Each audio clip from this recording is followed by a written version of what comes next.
오늘 여러분들과 시편 강해를 함께 나누게 되는데요. 내일부터는 에스겔서를 8월 달까지 계속 이어집니다. 그래서 오늘 시편은 잠시 오늘 마무리하고 다시 또 돌아오는 시편 나머지 부분을 다루도록 하겠습니다. 여러분들은 시편을 어떻게 생각하고 보십니까? 이 시편은 우리가 지금 부르는 찬송가와 똑같은 겁니다. 여러분, 찬송가가 몇 곡으로 되어 있죠? 가르쳐 드릴게요. 645장입니다. 눈치 빠르신 분들은 빨리 찾아보시는데 645장이에요. 마지막 아멘으로 이렇게 끝납니다. 우리가 갖고 있는 찬송가는 그렇게 끝나죠. 그런데 여러분, 그거 아십니까? 우리가 갖고 있는 찬송가는 몇 년 동안 모아진 걸까요? 얼마나 될까요? 한 1500년대부터 시작해서 지금까지니까 한 500여 년 이렇게 모아진 찬송들을 우리가 지금 부르고 있습니다. 그러니까 오랫동안 예전에 쓴 찬송도 있고 최근에 쓴 찬송도 있고 우리말로 된 우리나라 사람이 작곡 작사한 것도 여러 곡 들어가 있습니다. 그러니까 근자에 만든 찬송도 이렇게 들어가 있는 거죠. 아마 여러분들이 갖고 있는 찬송은 2000년대 21세기 찬송가로 새로 개편된 걸 우리가 지금 갖고 있습니다. 자, 그러면 옛날 우리가 갖고 있는 찬송가가 없던 시대에 구약 사람들은 뭘로 하나님을 찬양했을까요? 여러분들처럼 이렇게 피아노 치고 악기 다루고 이렇게 했을까요? 그때는 악기라는 게 변변치 않았습니다. 그러다 보니까 사람들이 찬송 시를 지었습니다. 여러분들이 읽고 있는 이 시편은 구약 시대 사람들이 불렀던 하나님을 찬양하는 시들입니다. 우리는 지금 곡조를 붙여서 이렇게 지금 하고 있지만 이 사람들은 각자 나름대로 악기를 사용해서 하나님 앞에 이 시를 읽음으로써 찬양을 드렸던 겁니다. 그러면 여러분들에게 다시 한번 여쭙겠습니다. 시편에 나온 시는 몇 년 동안 만들어졌을까요? 우리가 시편에 보면 모세의 시도 나옵니다. 그렇죠? 제일 많이 나오는 것이 다윗의 시입니다. 솔로몬의 시도 있고요, 아삽의 시도 있고 여러 사람의 시가 묶여 있습니다. 그런데 오늘 여러분들이 읽은 이 시는 115편은 포로기 이후에 쓴 시라고 학자들의 추정에 의하면 그렇게 말합니다. 그러면 여러분, 모세는 예수님 오시기 전 1400년 전 사람입니다. 그러면 포로기 이후는 언제냐면 예수님 오시기 전 460년 정도 됩니다. 그러니까 여러분 상상해 보세요. 이 시에 들어가 있는 이 찬미시는 자그만치 1000년 동안 사람들이 불렀던 거예요. 1000년 동안 하나씩 모아진 겁니다. 그래서 총 모아진 것을 우리가 지금 보고 있는데 그게 몇 편이에요? 150편입니다. 그러니까 150장의 여러분들이 시편의 글들은 하나님을 찬미하는 시인데 이 시를 여러분 모세, 다윗 이런 사람들이 다 거쳐서 갔던 거예요. 그거를 지금 3500년이 지난 이 시점에서 아니면 2500년이 지난 이 시점에서 여러분들이 지금 읽고 있는 겁니다. 그러니까 여러분들 굉장한 겁니다. 2500년 전의 사람들이 불렀던 그 찬송, 시, 그거를 나와 여러분들이 지금 읽었던 것입니다. 그러니까 놀라운 거예요, 이 시편은. 그러면 여러분, 시편 중에도 우리 찬송가처럼 여러분들이 찬송가를 쭉 펴보면 장례식 때 부르는 찬송, 결혼식 때 부르는 찬송, 그렇죠? 그렇죠?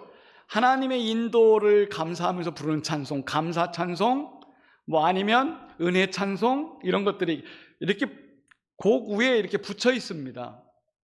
이 시편도 똑같아요. 시편도 우리가 지금 읽은 시편 115편은 113편부터 118편까지 언제 부르는 찬송시였냐면 6월 절기에 불렀던 겁니다. 6월 절기에.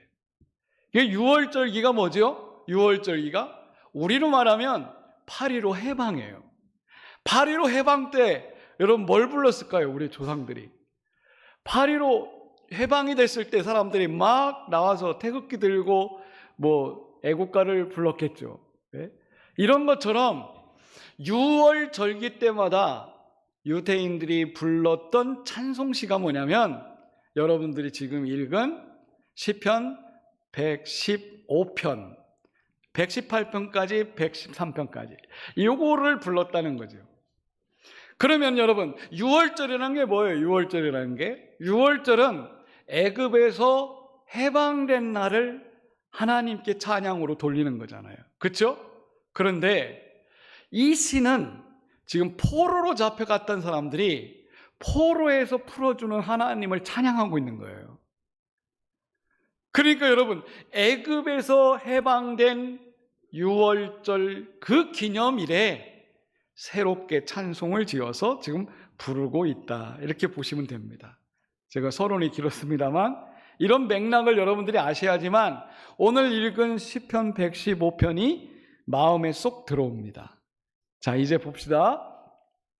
여러분들이 지금 읽은 2절 말씀에 보면 이런 얘기가 있어요. 2절 보겠습니다. 2절 어찌하여 문 나라가 그들의 하나님이 이제 어디 있느냐 말하게 하리까.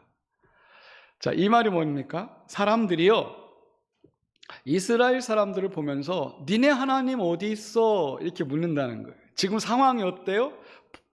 전쟁에서 패해가지고 포로로 다 잡혀간 상태예요. 그러니까 포로민들이 이렇게 잡혀왔는데 막 비아냥거리고 막 웃으면서 조롱을 하는 겁니다. 니네 하나님 어디 있어? 니네 하나님 있으면 니네가 왜 잡혀왔어? 이렇게 사람들이 막 조롱을 한다는 거예요. 그런 장면을 여러분들이 연상해 보셔야 됩니다. 그러면 지금 이렇게 조롱거리가 됐던 때가 언제예요? 바벨론 포로로 잡혀갈 때입니다. 그 외에는 없어요. 그러니까 이제 성경학자들이 추적하기를 115편의 시는 나라가 완전히 망하고 포로로 잡혀갈 때 만든 시구나 이거를 알게 된 겁니다. 그러니까 여러분들이 이 시를 가만히 보면 고난받는 그 상황 속에서 이방 사람들이 조롱하는 거예요. 니네 하나님 어디 있어? 하나님 있으면 좀 보여줘봐 이렇게 얘기하는 거죠. 여러분 우리 성도들이 오늘날도 똑같습니다. 오늘날도 여러분들이 고난의 현장에 있는 분들이 있습니다. 신실했던 성도님이 갑자기 큰 질병에 걸리거나 아니면 사업에 부도가 나고 실패하면 세상 사람들이 그렇게 말합니다. 교회 열심히 다닌다면서 왜 니네 집에 그런 일이 터졌어? 너 기도 많이 한다면서 네 하나님 어디 있어? 아니 너 열심히 몇십 년 동안 예수 믿었는데 결과가 그렇게 망하는 거야? 이렇게 조롱하는 사람들이 있지 않겠어요? 여러분 수천 년 전에 똑같았어요. 이스라엘 사람들이 하나님의 은혜로 살다가 나라가 망했어요. 그리고 포로로 잡혀갔어요. 사람들이 막 조롱합니다. 여러분 그러면 세상 사람들이 그렇게 조롱한다고 하나님이 없는 겁니까? 하나님의 존재가 완전히 끝나는 거예요? 아니에요. 하나님은 침묵하실 때가 있습니다. 하나님은 스스로 계신 분이기 때문에 하나님 당신의 영광을 나타내기 위해서 잠시 침묵할 때가 있어요. 그리고 사랑하는 백성들이 잘못할 때 그것을 지도하기 위해서 하나님이 징계할 때가 있습니다. 그때 세상 사람들은 비아냥거리면서 다가옵니다. 너 하나님 어디 있어? 기도 그렇게 열심히 하는데 하나님 어디 있어? 이렇게 말할 때가 있다는 거예요. 그래서 이 시인이 뭐라고 말했냐면 자 1절을 이렇게 시작합니다. 1절 여호와여 영광을 우리에게 돌리지 마옵소서 우리에게 돌리지 마옵소서 오직 주는 인자하시고 진실하심으로 주의 이름에만 영광을 돌리소서. 아멘. 지금 포로로 잡혀가는 이 시를 쓰는 당사자를 생각해 보세요. 내가 지금 사람들에게 조롱을 받으면서 포로가 됐지만 내가 믿는 하나님은 인자하신 분이시다. 예. 여러분, 인자가 뭐예요? 인자는 하나님이 언약을 맺었어요. 내가 너를 영원히 사랑하겠다. 언약을 맺은 것을 지키시는 분을 인자라고 그래요. 하나님의 사랑은 변하지 않습니다. 예. 그래서 시인은 하나님을 인자하신 분이라고 그랬어요. 여러분, 시편을 읽어보세요. 여호와께 감사하라. 그는 선하시고 인자하시며, 이런 말이 수도 없이 많이 나옵니다. 그래서 인자하신 하나님, 그 하나님은 변하지 않는다. 두 번째, 하나님은 1절에 뭐라고 했습니까? 진실하신 하나님이라고 했어요. 여기서 진실은 뭐냐면 변하지 않는 약속이에요. 진리입니다. 하나님의 약속은 변하지 않아요. 여러분, 성경을 믿습니까? 성경은 절대 변하지 않습니다. 하나님이 만드신 거기 때문에. 이 시인은 지금 그걸 고백하는 거예요. 나의 처지는, 환경이, 나라가 망했고 포로로 잡혀갔습니다. 사람들이 막 조롱하고 나를 업신여기면서 네 하나님 어디 있냐고 그렇게 물어도 하나님은 그래도 그곳에 계신다는 거예요. 무엇으로? 인자하심으로, 진실하심으로. 여러분, 믿으시기 바랍니다. 우리가 믿는 하나님은 그런 하나님이에요. 그러면서 이 시인이 뭐라고 고백하냐면, 그렇게 조롱하는 사람들에게 3절에 이렇게 말합니다. 3절에 오직 우리 하나님은 하늘에 계셔서 원하시는 모든 것을 행하셨나이다. 아멘. 여러분, 주기도문 하시죠? 한번 해볼까요? 시작. 하늘에 계신 우리 아버지. 여러분, 그걸 여러분들이 뭐라고 주문하십니까? 주문을 외우듯이 우리는 하늘에 계신 우리 아버지 이렇게 외웁니다. 여러분, 옛날 시인들도 이렇게 얘기했어요. 하나님은 하늘에 계셔서 그분이 원하는 대로 행하신다. 하늘이 어디예요? 하늘이 어디입니까? 옛날 사람들은 지구가 평평하다고 생각했어요. 그래서 지구 위에를 전부 다 하늘이라고 그랬어요. 그런데 지금 우리는 지구가 둥글어요. 내가 여기 있으면 하늘이 어디예요? 하늘이 어디예요? 하늘 어디예요? 대답해 보세요. 하늘이 어디예요? 어디 위에? 지구가 둥근데. 그럼 저 지구 반대편에 사는 사람들은 거기가 위에요, 아래예요? 여러분, 하늘은 우주 전체를 얘기하는 거예요. 하늘이라고 하는 개념은 저기 보이는 구름이 떠 있는 거기를 의미하는 것이 아니고, 하늘의 개념은 초월성을 의미합니다. 이 우리가 머무르는 이 땅과는 전혀 다른 초월적인 개념이에요. 그리고 절대 주권이 통하는 곳, 전체 우주를 통치하는 그곳을 우리는 하늘이라고 퉁쳐서 말하는 거예요. 그러니까 여러분들이 하늘에 계신 우리 아버지 이렇게 말하면요, 하늘 개념은 내 위에서 쳐다보시는 분, 그게 아니에요. 지구가 둥근 것처럼 하늘은 무한한 겁니다. 무한한 곳의 통치자이신 하나님, 그분이 행하는 것은 모든 것을 원하시는 대로 다 행하신다. 이것이 시인의 고백입니다. 사람들이 조롱하지요. 네 하나님 어디 있어? 너 하나님 있으면 나와보라고 그래. 이렇게 말하는데, 이 시인은 하늘에 계신 그 아버지께서 원하시는 대로 다 행하신다 그랬습니다. 여러분, 당시에 이 시를 썼던 그 당시에 이방 민족들은요, 신을 표현하려면 신을 형상으로 이렇게 만들어서 보여줘야 됐어요. 그래서 각 나라나 민족마다 전부 다 자기들의 신의 형상이 다 있는 거예요. 오늘날은 안 그럴까요? 오늘날도 형상 많이 만들잖아요. 우리 개신교는 이 예배당에서 형상을 다 없애는 것이 개신교입니다. 하나님은 어떤 형상 속에 갇혀 있는 분이 아니에요. 지금 시인이 얘기한 것처럼 하늘에 계신 분이에요. 자, 한번 보세요. 여러분, 하나님이 우주적 개념이라면 어디든지 존재하시겠죠. 그렇죠? 아멘 하세요? 예. 어디든지 존재해요. 그래서 하나님은 무소부재하신 하나님이에요. 아니 계신 곳이 없어요. 어디든지 있어요. 모든 피조물 위에 계십니다.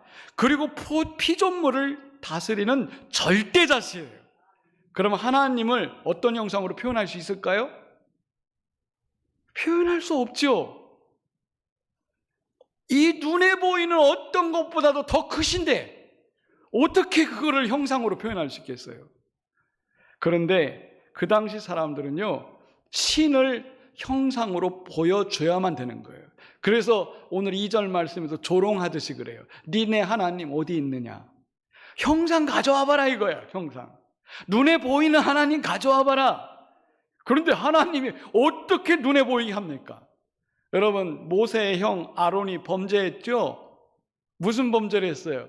모세가 시내산에 말씀 받으러 올라갔는데 형이 많은 사람들이 막 찾아와가지고 우리를 애굽에서 인도한 신을 좀 만들어 주시오 그러니까 귀걸이 목걸이 전부 다 금붙이 다 갖고 와서 불에 던졌더니 송아지가 딱 나와가지고 이것이 너희를 애굽에서 인도한 신이다 형상을 만들었잖아요. 예? 왜 아론이 그랬겠어요? 그 당시 사람들은 눈에 보이는 그런 신을 요구했던 거예요. 이 시를 쓸 때도 그랬습니다. 니네 신이 어디 있는지 보여달라. 여러분이 차고 다니는 십자가로 보여줄래요? 보일 수 없습니다. 우리 하나님은 너무 크시기 때문에. 우주를 통치하시는 분인데 어떻게 우주에 있는 것으로 표현할 수 있겠습니까? 여러분, 하나님은 그렇게 크신 분인 것을 믿으시기 바랍니다. 그러면서 3절 말씀에 하나님은 원하시는 모든 것을 행하시는 분이시다. 여러분 믿으십니까?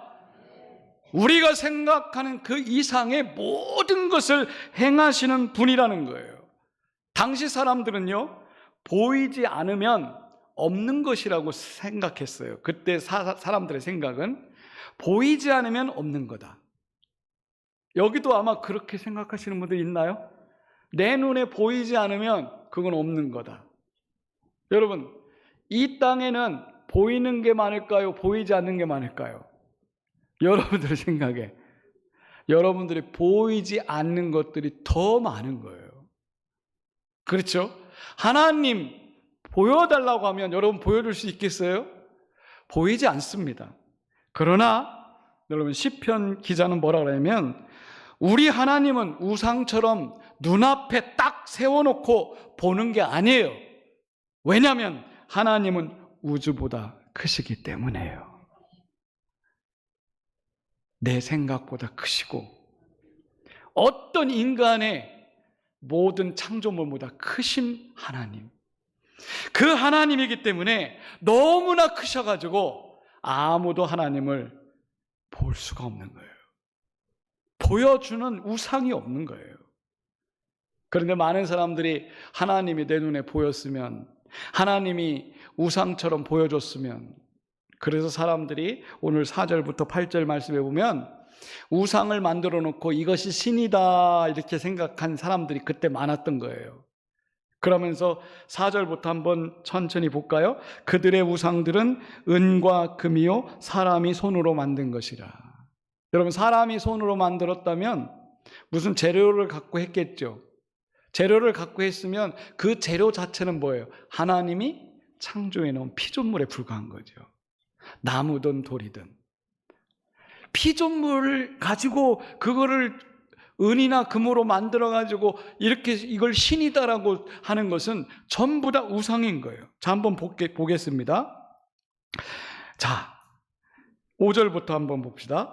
입이 있어도 말하지 못하며, 눈이 있어도 보지 못하고, 귀가 있어도 듣지 못하며, 코가 있어도 냄새 맡지 못하고, 손이 있어도 만지지 못하며, 발이 있어도 걷지 못하고, 목구멍이 있어도 작은 소리차 내지 못하느니라. 뭐가요? 사람이 만든 신은, 한마디로 말하면 우상이에요. 우상. 우상은 갖출 걸 다 갖춰요.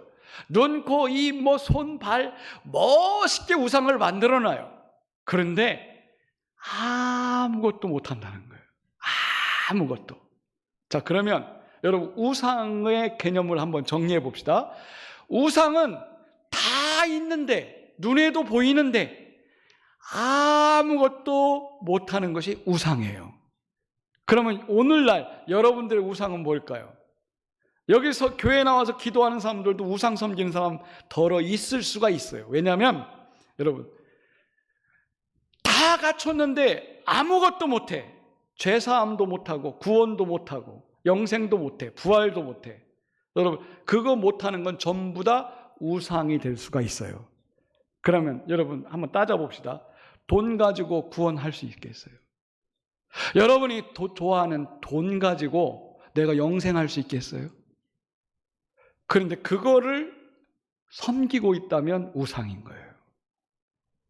우상은 그렇게 정의되는 겁니다. 여러분 성공 여러분 좋아합니다. 나는 성공 궤도에 올라가겠다. 성공이 여러분들의 영생을 보장합니까? 내가 성공했다고 구원 받을 수 있습니까? 그런데 거기에 하나님보다도 더 시간을 투자해요. 그럼 그게 우상이 될 수 있어요. 여러분 자녀를 아주 금이야 옥이야 자녀 하면은 껍벅 죽는 어르신들 계세요. 예? 그런데 내 자녀가 나를 구원할 수 있어요? 내 자녀가 나를 천국 보낼 수 있어요? 그런데 자녀를 우상단지처럼 섬긴다면 그건 하나님 보실 때는 필연 우상입니다. 우상은 다 갖췄지만 아무것도 할 수 없는 게 그게 우상이에요. 그걸 섬기는 사람들이 우상 숭배라고 하는 것입니다. 따라서 여러분 우상을 만드는 사람이 있을 것이죠. 그렇죠? 그리고 우상을 의지하는 사람도 있을 것이에요. 그렇죠? 그 사람들도 오늘 4절에서 8절 말씀 좀 똑같아진다는 거예요. 자, 8절 보세요. 8절 보시면 우상들을 만드는 자들과 그것을 의지하는 자들이 다 그와 같으니라. 아무 능력을 행하지 못한다는 거예요. 무능력하게 그냥 살아간다는 거예요. 성도 여러분, 우리가 누구를 믿어야 될까요? 사람은요, 자신이 섬기는 것을, 섬기는 존재를 닮는다고 합니다. 여러분들이 여러분 자신을 거울 보면서 내가 내 모습은 이렇다 이렇게 보지만 제3자 타인이 볼 때 저 사람은 뭐가 닮았어 이렇게 할 때가 있어요. 여러분 돈밖에 모르는 사람은 돈을 닮아간대요. 권력을 섬기는 사람은 권력의 노예로 사는 것을 보게 됩니다. 여러분 똑같은 원리입니다. 하나님만 섬기면 누굴 닮아갈까요? 하나님 성품을 닮아가게 돼 있어요. 그 사람은요, 누구나 자기가 섬기는 것의 존재를 닮도록 돼 있어요. 이것이 사람의 삶입니다. 그래서 이 시인은 어떠한 상황 속에서 우상보다는 하나님을 의지하기를 원하는 거예요. 자, 그래서 오늘 115편에 자기 처지는 지금 포로 신세고 사람들에게 조롱거리가 됐지만 자기는 그럼에도 불구하고 9절부터 15절에 나는 하나님만 의지하노라 이렇게 얘기하는 거예요. 이게 얼마나 당당한 모습입니까? 지금 환경은 굉장히 열악합니다. 그런데 이 시인이 뭐라고 하냐면 나는 하나님만 의지한다. 자, 9절 보세요. 이스라엘아 여호와를 의지하라. 10절 보세요. 아론의 집이여 여호와를 의지하라. 11절 보세요. 여호와를 경외하는 자들아 너희는 여호와를 의지하라. 아멘. 왜? 그분이 나의 도움이시고 그분이 나의 방패시기 때문에. 제가 상황 얘기를 했잖아요. 이 시는 지금 상황이 엄청 안 좋은 겁니다. 포로로 잡혀간 사람들에게 조롱받고 있어요. 그럼에도 불구하고 이 시인이 뭐라고 선포하냐면 이스라엘아 여호와를 의지하고 아론의 집이여 이 말은 제사장들이여 여호와를 의지하고 또 여호와를 경외하는 너희들이여 여호와를 의지하라. 그분이야말로 너희의 도움이 되시고 너희의 방패가 되신다. 여러분, 이런 선포를 여러분들이 자신 있게 하시면서 사시기를 축복합니다. 이 말은 뭡니까? 여호와가 나의 도움이시고 여호와가 나의 방패시란 말은 나의 필요를 채워주시는 분은 하나님이지 우상을 섬기는 너희들일 거 아니야? 아니다라는 거예요. 그거를 시인이 좀 고백하고 있습니다. 그러면서 12절부터 15절까지 보면 이렇게 말했습니다. 여호와께서 우리를 생각하사 복을 주시되, 여러분, 하나님은 하나님을 의지하는 사람에게 복을 주신다는 거예요. 우리를 생각하신대. 여러분, 하나님이 생각이 있으세요, 인간처럼? 여기 하나님의 생각은 우리가 상상 못하는 것들을 하나님이 복으로 내려주신다는 거예요. 오늘 여러분의 삶에 그렇게 되시길 바랍니다. 13절에 보세요. 누구에게나 하나님을 경외하는 자들에게는 복을 주시고, 14절 우리 마음에 드는 성구입니다. 자녀를 더욱 번창하게 하시고. 아멘. 15절 창조주 여호와께서 복을 주시노다. 아멘. 누구에게? 하나님을 의지하는 자에게. 자, 이제 성도 여러분 말씀을 맺겠습니다. 여러분이 지금 사는 목적이 뭡니까? 우리가 지금 생존하면서 호흡하면서 이렇게 살아있는 이 목적이 뭐예요? 하나님이 주신 사명 때문에 그래요. 그건 뭐냐면 오늘 1절 말씀에 그랬잖아요. 이 시인이 하나님 모든 영광은 내가 받지 않게 하시고 오직 모든 영광은 하나님만 받으십시오. 이게 인간의 목적이에요. 우리가 살아가는 목적입니다. 그래서 하나님은 이 땅에서 우리에게 이 땅에서 생명을 가지고 살아가도록 하는 이유는 하나님께 영광을 돌리라는 겁니다. 자, 보세요. 16절 봅시다. 16절 보시면 하늘은 여호와의 하늘이라도 땅은 사람에게 주셨도다. 자, 제가 처음에 하늘에 대한 개념 정리를 해드렸어요. 하늘은 우주라고 그랬죠. 우주는 하나님 거예요. 인간이 아무리 우주를 여러분 로켓 타고 날아간다 할지라도 인간이 지금 날아간 곳은 어디냐면 이 지금 대기권 밖에 거기까지밖에 못 갔어요. 예? 이 우주 속에 별들이 7,000해계가 있어요. 7,000해계가. 이 말은 우리 지구상에 있는 바다 모래, 강 모래, 사막의 모래 다 합쳐도 요만치밖에 안 돼요. 별들이 그렇게 많다고요.